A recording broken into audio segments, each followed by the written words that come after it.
I don't think we talk about dentist appointments enough.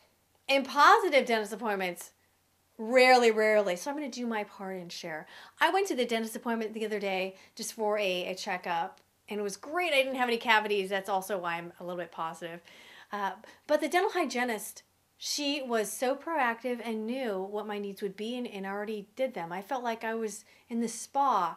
We had the recline and the massage chair and the blanket and the glasses and let me put the Vaseline on your lips so they don't get dry. I mean, it was incredible. And what a contrast to other businesses. In my daily routine, I'm on the phone calling in to customer service, and they're wasting my time and they don't care what I'm saying. They're just repeating something they're reading from a script and angering me all at the same time, and I get riled up. What a difference. Now at the dentist office, I should come here more often. I feel like a queen.